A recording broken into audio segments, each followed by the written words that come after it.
तो अलंकार के विषय में थोड़ा सा जानकारी दूंगा कि अलंकार किसे कहते हैं, अलंकार कितने भेद होते हैं, है ना। तो सबसे पहले आम लोगों की भाषा में जैसे आप लोग पढ़ते चले आ रहे हैं, सबसे पहले अलंकार की बात करेंगे।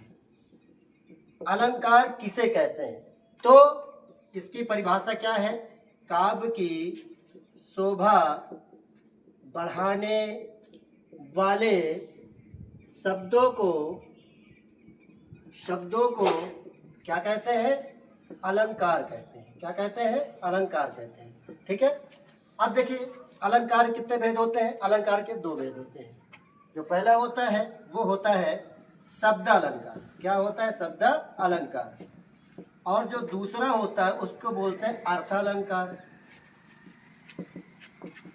क्या होता है अर्थालंकार? समझ में आई बात? चलिए देखिए, अब हम लोग बात करेंगे। हमने बताया क्या अलंकार किसे कहते हैं? काव्य की शोभा बढ़ाने वाले शब्दों को अलंकार कहते हैं। अब अलंकार कितने भेद होते हैं? अलंकार के दो भेद होते हैं। पहला होता है शब्द अलंकार और दूसरा होता है अर्थालंकार। अब शब्द अलंकार किसे कहते हैं? आइए देखते हैं शब्द अलंकार होता क्या है। शब्द अलंकार उसे कहते हैं जहां शब्दों में चमत्कार उत्पन्न होता है, उसे शब्द अलंकार कहते हैं। जहां पर शब्दों में चमत्कार उत्पन्न होता है शब्द अलंकार कहलाता है। और अगर हम अर्थालंकार की बात करें, जहां अर्थों में चमत्कार उत्पन्न होता है उसे क्या कहते हैं? अर्थालंकार। जहां पे अर्थों में चमत्कार उत्पन्न होता है उसे अर्थालंकार कहते हैं। आइए अब हम लोग देखते हैं कि शब्द अलंकार कितने भेद होते हैं। शब्द अलंकार के भेद। शब्द अलंकार के भेद। अब शब्द अलंकार कितने भेद होते हैं? तीन भेद होते हैं। कितने होते हैं? तीन। आइए मैं लिख देता हूं, तीन भेद होते हैं।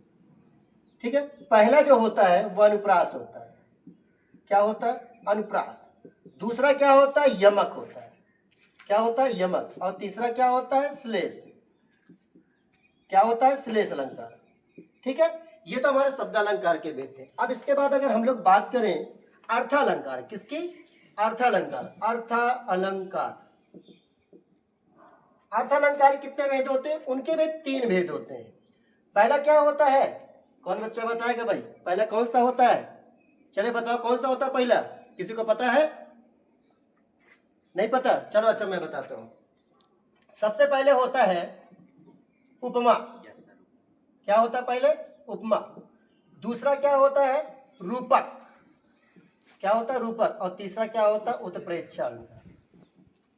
ये अब देखिए शब्द अलंकार के तीन, अनुप्रास, यमक और श्लेष। और अर्थालंकार के उपमा, रूपक और उत्प्रेक्षा। ये तो आप लोग पढ़ते बराबर चले आओ, लेकिन आज मेरे शब्दों के हिसाब समझिए कि मैं कैसे समझा रहा हूं आप लोगों को। ये तो सभी लोग पढ़ते चले आए हो और बराबर पढ़ भी रहे हो और ठीक भी है ये, लेकिन मैं अपनी भाषा में बता रहा हूं बहुत आसान तरीके से। आइए देखते हैं।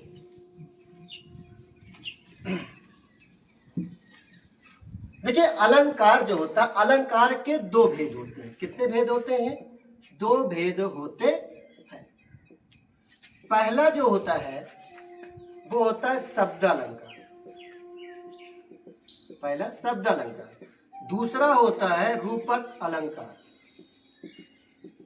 अब समझिए अलंकार के भेद। देखिए अलंकार एक पिता है। अलंकार क्या है? एक पिता है। इनके दो बच्चे हैं। अलंकार के दो बच्चे हैं। ठीक है। ये गलत हो गया था, यहाँ पे शब्द है, ये अर्थ होगा, सॉरी। ठीक है। यहाँ पे अलंकार के दो भेद हैं, शब्द और अर्थ। यानी अलंकार जो एक पिता है, इनके दो लड़के हैं। एक का नाम, बड़े वाले लड़के का नाम शब्द अलंकार और छोटे वाले लड़के का नाम है अर्थालंकार। तो यहाँ पे जो शब्द अलंकार है, जो शब्द अलंकार है, इसकी जब शादी हुई तो इसके तीन बच्चे हुए। ठीक है। वो भी लड़के लड़के हुए हैं। तो पहला वाला जो था, पहला बच्चा जब हुआ था उसको शब्द अलंकार के, तो उसका नाम था अनुप्रास। क्या नाम था? अनुप्रास अलंकार। और जो दूसरा था वो क्या था? यमक। क्या था? यमक अलंकार। और जो थर्ड वाला था वो क्या था? श्लेष। यानी जो अलंकार एक पिता है, उनके दो बच्चे हुए, शब्द अलंकार और अर्थालंकार। जो पहला वाला बेटा था शब्द अलंकार, उसके तीन बच्चे हुए, तो भी लड़के लड़के हुए थे। तो पहले का नाम अनुप्रास बड़े वाले का, और बीच वाले का नाम यमक, और तीसरे का क्या नाम था? श्लेष।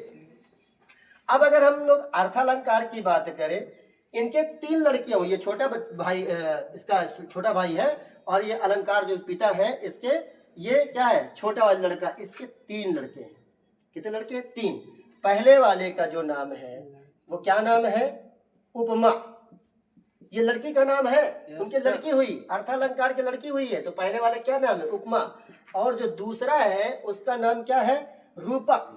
क्या नाम है? रूपक। और जो थर्ड वाला है उसका उत्प्रेक्षा नाम है। अब बताइए यहाँ तक समझ में आया? चलिए अब मैं आपको मिलूंगा अगली क्लास में।